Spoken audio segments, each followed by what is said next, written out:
तो हाँ जी दोस्तों, स्वागत है आपका हमारी एक और वीडियो में जो होने वाली है मिथिकल क्रिएचर्स के बारे में। कहा जाता है कि ये क्रिएचर मिलियन साल पहले एक्सटेंड हो चुके थे। तो आज ऐसी ही एक वीडियो हमें मिली है जो है होस्ट टीवी की तरफ से। तो इस वीडियो का पूरा क्रेडिट होस्ट टीवी को जाता है। तो आइए चलिए देखते हैं। बेशक इंसानों ने बहुत सी मिथोलॉजीज को जन्म दिया है और इन मिथोलॉजीज में हमें बहुत से अजीब मिथिकल क्रिएचर्स देखने को मिलते हैं। पर क्या ये मिथिकल क्रिएचर्स सिर्फ कहानियों का ही हिस्सा हैं या फिर वाकई में एक वक्त में इस दुनिया में एग्जिस्ट किया करते थे? ये जानने के लिए वीडियो पूरी देखना। Number 7, giant serpents. दोस्तों, जायंट सरपेंट्स या स्नेक किसी एक मिथोलॉजी में फेमस नहीं है, क्योंकि अगर आप नॉर्स मिथोलॉजी को देखोगे तो आपको यॉर्मनगांडर जैसा में भी हमें अपोफिस जैसा जायंट सरपेंट देखने को मिलता है। और इन दोनों ही मिथोलॉजी से पुराने हिंदुइज्म रिलीजन में भी हमें वासुकी नामी जायंट स्नेक देखने को मिलता है। असल में ये स्नेक्स रियलिटी में एग्जिस्ट किया करते थे। खास तौर में मैं यहाँ टाइटेनोबोआ और वासुकी इंडिकस की बात कर रहा हूँ, क्योंकि जहाँ टाइटेनोबोआ 42 फीट तक होते थे, जो कि ऑफ कोर्स सिटी बस के जितना साइज है, वहीं वासुकी इंडिकस 50 फीट तक होते थे, तकरीबन 3 लिमोजीन्स के बराबर। 3 लिमोजी के बराबर? ये बहुत बड़ा हो गया। इसलिए तो ये दोनों जायंट स्नेक्स अपने जमाने के एपेक्स प्रेडेटर्स हुआ करते थे, जो किसी भी एनिमल का सांस रोककर उसे आसानी से निगल लिया करते थे। वैसे Titanoboa modern day south America continent में पाए जाते थे, जहाँ आज अमेज़न जंगल है, और वहीं वासुकी इंडिकस इंडिया के गुजरात स्टेट से डिस्कवर हुए थे, जिसका मतलब ये प्री हिस्टोरिक इंडियन सब कॉन्टिनेंट में पाए जाते थे। इसी वजह से इनका नाम भी हिंदुइज्म के वासुकी स्नेक से ही लिया गया है। नंबर 6, येटी और बिगफुट। दोस्तों, आपने 2 पैर में चलने वाले इंसान जैसे बंदर का तो जरूर सुना होगा। हिमालयन कल्चर में इसे येटी के नाम से जाना जाता है, जो बड़े बड़े ठंडे माउंटेन्स के पास रहता है। इवन एक दफा तो 1951 में माउंट एवरेस्ट के पास इनका फुटप्रिंट भी कैप्चर। ये फुटप्रिंट जो है ना, ये बता रहे हैं ये किसी भालू का था। मैंने और भी वीडियो देखी है, तो इसमें ये जो फुटप्रिंट पूरा दिखाया गया है, ये भालू का था। इनको बाद में पता पड़ा ये येटी का नहीं था। ये एक मिथिकल क्रिएचर है, इसके बारे में अभी तक किसी को फुल जानकारी नहीं है किया गया था। लेकिन हाँ, बाद में पता चला ये बेयर का फुटप्रिंट था। बहरहाल इसी क्रिएचर का एक वर्जन नॉर्थ अमेरिका के नेटिव अमेरिकन्स के बीच में भी बहुत फेमस है, जिसे बिगफुट के नाम से जाना जाता है। और इस क्रिएचर को भी एक बार 1967 में रिकॉर्ड किया गया था, पर काफी सोर्सेज का ये वीडियो फेक। मैंने काफी न्यूज पे देखी थी, वीडियो को बताया गया था कि ये किसी ने सूट पहना था उसका, और तब ये वीडियो रिकॉर्ड की थी। मानना है ये फुटेज सही नहीं है, लेकिन जो भी हो, आज से तकरीबन 3.7 मिलियन ईयर्स पहले अफ्रीका की सख्त गर्मी में ऑस्ट्रेलोपिथिकस नामी एनिमल्स घूमा करते थे, और ये बिल्कुल किसी येटी या बिगफुट जैसे दिखाई देते थे। वैसे ये एनिमल्स कोई और नहीं बल्कि हम इंसानों की ही एक अर्ली फॉर्म थी, क्योंकि हम इंसान ऑस्ट्रेलोपिथिकस की ही एक नस्ल से इवॉल्व हुए थे।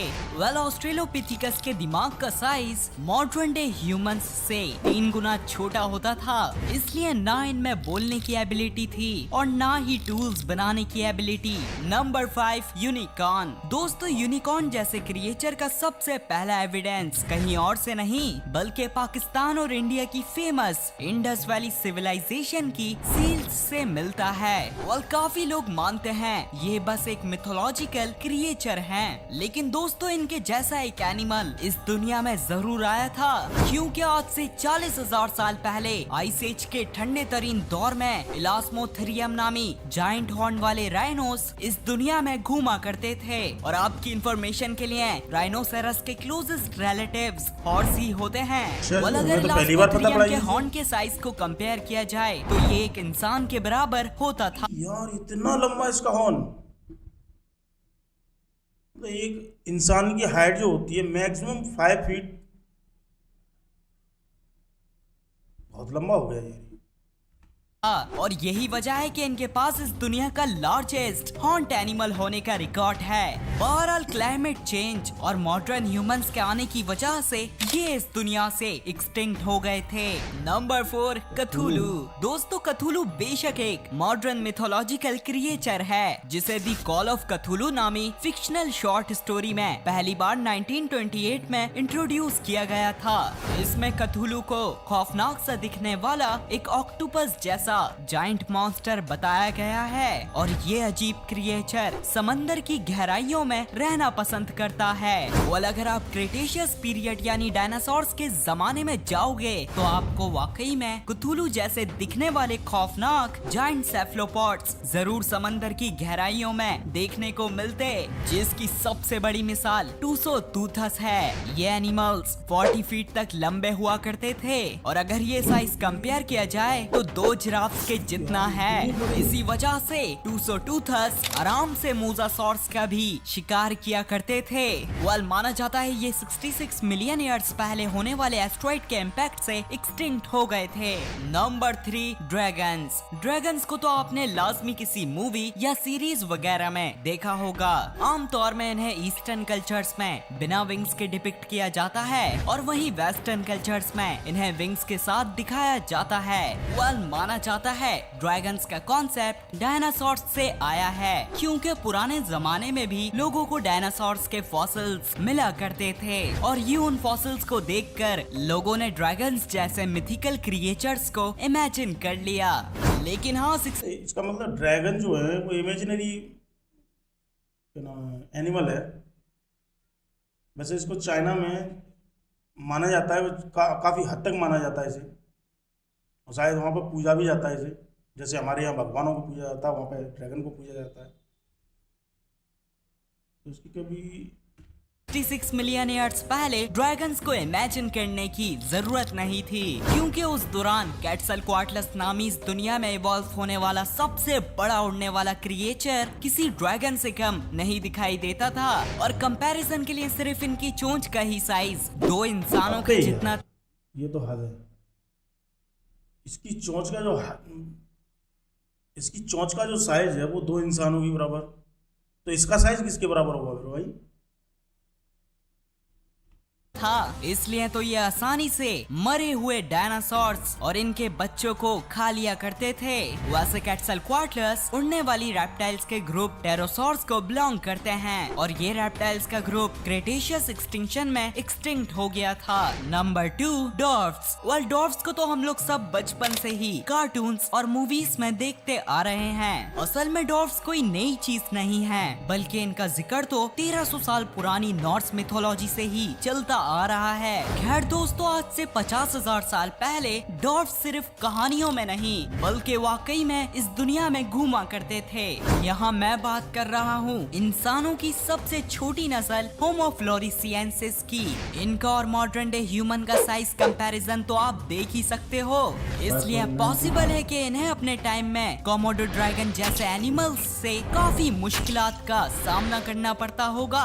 वेल, माना जाता है जब 1 लाख साल पहले फेमस होमो इरेक्टस इंडोनेशिया के फ्लोर्स आइलैंड में आए थे, तो ये आइलैंड डॉर्फिज्म नामी फिनोमिनन की वजह से छोटे होकर होमो फ्लोरिसिएंसिस में इवॉल्व हो गए थे।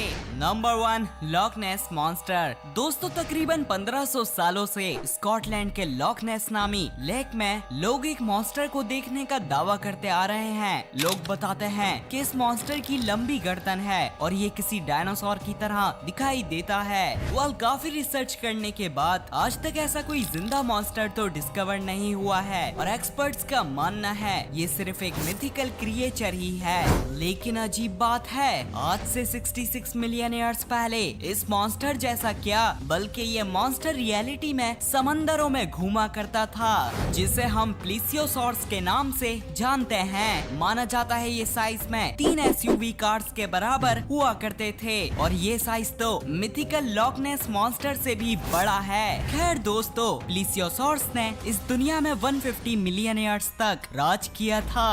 बाद में क्रेटेशियस एक्सटिंक्शन में इनकी पूरी तरह से नस्ल खत्म हो गई थी। अब सवाल ये उठता है कि अगर प्लीसियोसॉर्स इतने पुराने जमाने में एक्सटिंक्ट हो गए तो लॉक नेस में लोग इन्हें 1500 सालों से कैसे देखते आ रहे हैं। मेरा ये मानना है कि शायद किसी को प्लीसियोसॉर का फॉसिल मिल गया होगा और उसी से उसने लॉक नेस मॉन्स्टर की कहानियों को जन्म दिया होगा। किसी का फॉसिल्स मिलने के बाद और उसकी कहानी बना दी गई, ये कोई मजाक है यार। आपको अगर ये वीडियो अच्छी लगी तो वीडियो को लाइक, चैनल को सब्सक्राइब करना ना भूलें। हमारी धरती अभी ऐसे क्रिएचरों से भरी हुई है, एनालाइज करना बाकी है। तो चलिए मिलते हैं किसी और वीडियो के साथ, तब तक के लिए वीडियो देखने के लिए धन्यवाद।